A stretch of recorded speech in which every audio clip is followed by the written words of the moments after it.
2024 비트코인 컨퍼런스 행사에서 트럼프가 참여를 해서 두어 가지 얘기를 했습니다. 첫 번째는 전략 자산으로 비트코인을 채택을 해서 계속 축적하겠다. 거기다가 이제 비트코인을 기반으로 여러 산업적인 경쟁력을 키워서 비트코인의 수도가 되겠다. 이런 얘기를 했습니다. 또 하나 아주 자극적인 발언이 있었죠.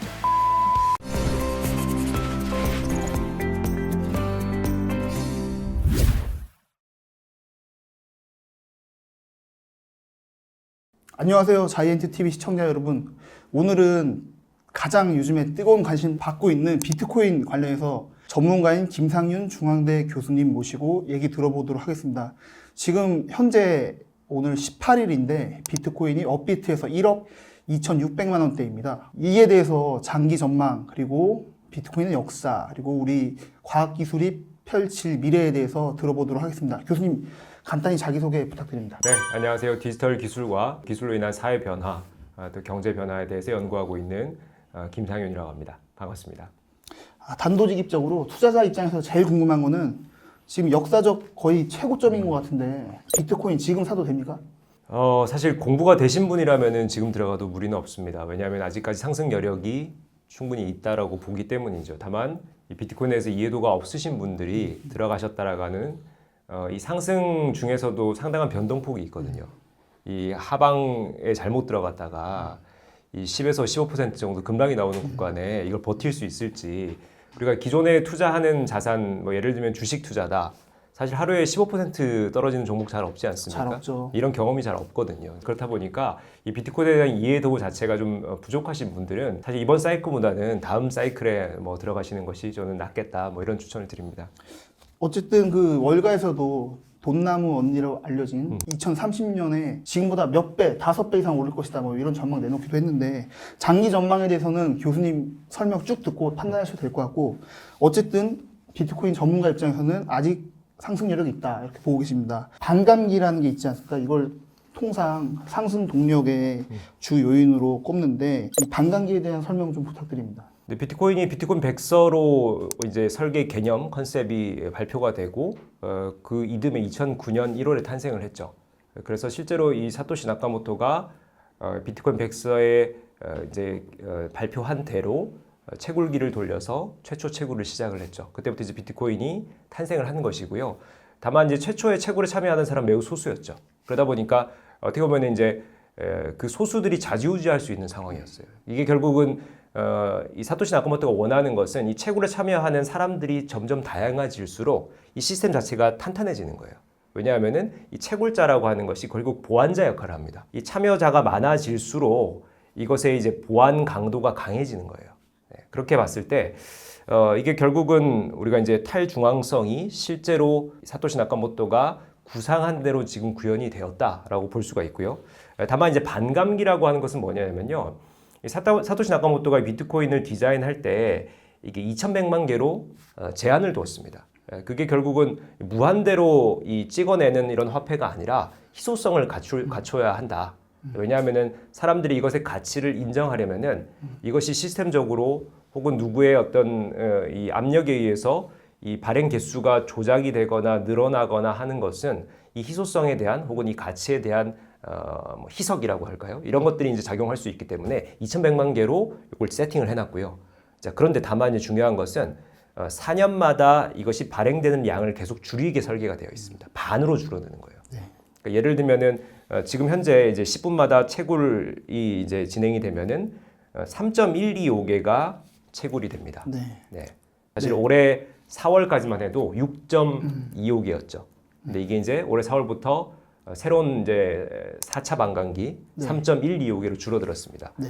그 말은 결국 하루로 치면은 그 양도 또 반으로 줄어서 1년으로 쳐도 반으로 또 줄어들었을 거 아닙니까? 네. 결국 우리 경제학이 공급 수요의 원칙에 따라서 시장의 수요는 만약에 같다라는 것을 전제로 봤을 때 공급량이 반으로 줄어들면 어떻게 됩니까? 가격이 올라갈 수밖에 없죠. 네. 그런 어떤 이 공급 수요의 원칙에 기반한 이런 뭐 산술적인 이런 예측들이죠. 그래서 반감기에 가격이 상승한다라는 것이 지난 4년마다 입증이 되어 왔습니다. 네, 근데 지금 좀 양상이 좀 달라지고 있긴 하죠. 네. 네, 그래서 이 이야기가 지금 가장 큰 관심사인데 트럼프 미국 대통령 당선자 이야기를 안 할 수가 없습니다. 당선 전에 크립토 대통령이 되겠다 선언을 했고 이제 대통령이 실제로 돼서 미국의 정치 권력 최고 수장이 바뀜으로써 비트코인 가격이 엄청 뛰고 있는데 이 상황은 어떻게 보십니까? 참 재밌는 것은 이 미국이라고 하는 뭐 경제, 군사, 뭐 전 세계 최고 강국이 이 비트코인을 이 대통령이 전면 네. 나서서 뭐 전략 자산으로 추구하겠다. 네. 이게 상당히 뭐 어떻게 보면 비트코인 투자자들 입장에서는 상당히 이제 기분 좋은 네. 어떤 상황이라고 할 수가 있겠고, 이 트럼프 전 대통령이 사실 몇 년 전에는 비트코인에 대해서 부정적인 얘기들 많이 했었어요. 사기다. 네, 뭐 스캠이다 이런 네. 얘기들을 했었고요. 다만 이제 지난 대통령 임기를 마치고 이번 대선을 준비하면서 좀 비트코인에 대해서 생각을 바꾼 것 같아요. 여러 가지 공부를 토대로, 뭐 전문가들의 의견을 토대로 이 비트코인을 우리 미국이 전략적으로 활용할 수 있는 방안들을 찾은 것이고, 이걸 이제 산업화하겠다라는 생각들이 있죠. 이 트럼프의 생각이 가장 적극적으로 드러났던 것은 얼마 전에 있었던 2024 비트코인 컨퍼런스 네. 행사에서였죠. 당시에 비트코인 투자자들이 참여해서 비트코인에 관련된 뭐 전문가들이나 이런 연사들의 의견을 듣는 자리인데, 이 트럼프가 참여를 해서 한 두어 가지 얘기를 했습니다. 첫 번째는 전략 자산으로 비트코인을 채택을 해서 계속 축적하겠다. 더 이상 팔질 않겠다. 네. 실제로 미국이 지금 한 21만 개 정도 보유하고 있거든요. 네. 그걸 이제 더 이상 팔지 않겠다라는 건 시장에 매우 긍정적인 시그널을 주는 것이고, 거기다가 이제 비트코인을 기반으로 여러 산업적인 경쟁력을 키워서 우리가 비트코인의 수도가 되겠다 이런 네. 얘기를 했습니다. 뭐 이런 정도 우호적인 발언들이 있었고요. 또 하나 아주 자극적인 발언이 있었죠. 비트코인 하면은 아주 적대적 관계에 있는 현재 미국 증권거래위원회 게리 겐슬러 위원장을 내가 대통령 되자마자 해임시키겠다. 네. 사실 우리나라로서는 네. 이런 공식적인 자리에서 이런 발언이 상당히 좀 무례한 발언인데, 그렇죠. 미국은 또 이런 게 허용이 되더라고요. 트럼프라서 그런 것 같아요. 그런 것 같습니다. 그래서 이게 뭐 그것에 이제 그 이면을 살펴보면은 그 SEC가 지금 바이든 정부에서 비트코인 암호 자산 이런 것들을 상당히 부정적으로 뭐 여러 건의 소송이 걸려 있고요. 이런 것들을 좀 우호적인 정치 권력이 아닙니다. 지금 현재 민주당은. 그러다 보니까 상대 대립각을 세워왔었어요. 근데 이제 그 트럼프의 발언을 이제 이면을 보면은 결국 SEC도 암호자산, 암호화폐에 좀 더 호의적으로 우호적인 어떤 체제를 만들겠다. 또 하나는 이제 우리 CFTC라고 하는 우리 SEC와 대비되는 상품 선물 거래위원회 아닙니까? 이게 암호자산을 어떤 주식의 성격으로 볼 것이냐, 상품의 성격으로 볼 것이냐, 이것도 상당히 논란의 여지가 있거든요. 근데 사실 일부 암호화폐 이제 코인이라고 하는 일부 코인들은 아직까지 주식의 성격으로 볼 거리들이 있긴 있어요. 그럼에도 이게 지금 아직 이제 막 생겨나는 산업이다 보니까 여기에 대해서 상당히 논란들이 있는데, 이게 이제 비트코인만큼은 CFTC가 관리하게 되지 않을까, 다음 차기 정부에서는 미국에서 이제 그런 여러 가지로 봤을 때 이게 미국도 비트코인 생태계의 우호적인 이너서클에 들어왔다. 저는 이렇게 판단을 하고, 이 트럼프 집권 이후에 이런 비트코인뿐만 아니라 비트코인과 관련이 있는 이런 블록체인, 암호화폐 생태계 자체가 상당히 좀 미국 기반으로 좀 형성될 가능성이 크다, 이렇게 보고 있습니다.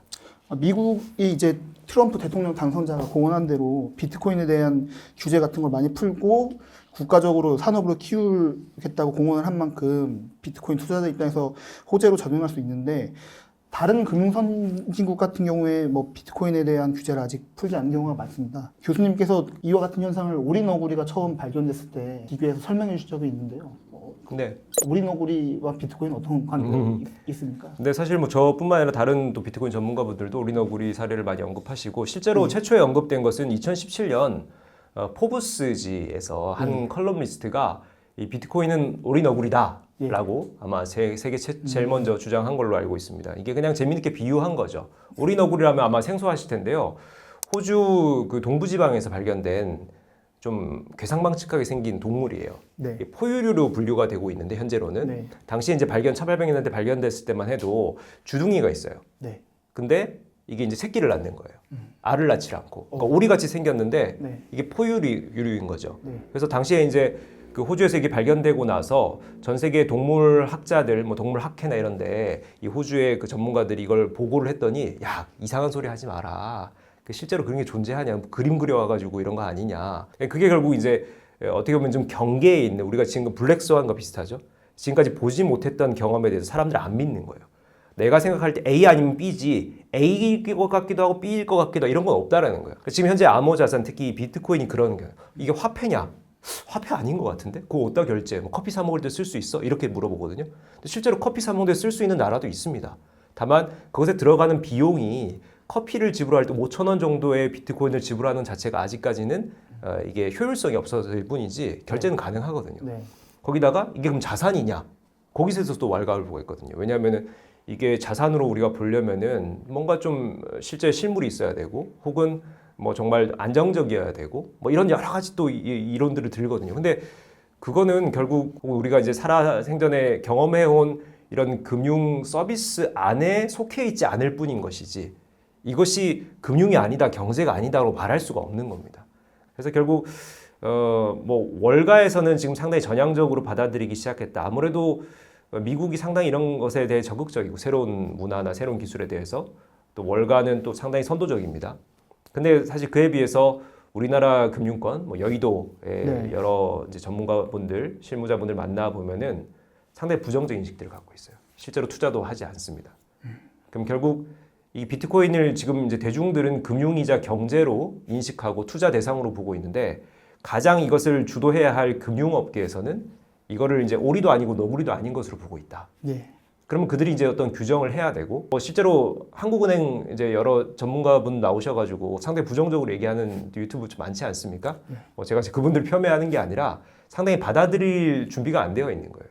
그래서 이런 새로운 현상에 대해서 우리가 규정하고 우리가 원래 분류했던 그 체계가 아니라 새로운 체계로 바라볼 필요가 있다. 이게 만약에 우리가 지난 한 80여 년간의 미국 달러 기축통화를 중심으로 한 전 세계 화폐 체제를 뒤흔드는 거대한 변화라고 하면 이게 그 시작 지점이라면은 우리는 이 현상을 기존의 과거를 가지고 반추해 볼 수가 없다라는 것이죠. 완전히 새로운 현상이라는 것이죠.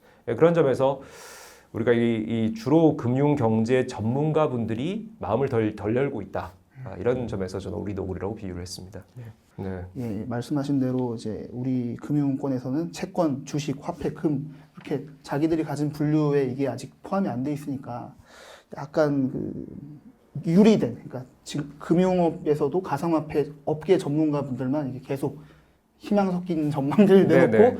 반대로 이제 금융권에서는 좀 거의 무관심하거나 아니면 좀 부정적인 의견들 많이 내놓고 있는 상황으로 보이고요.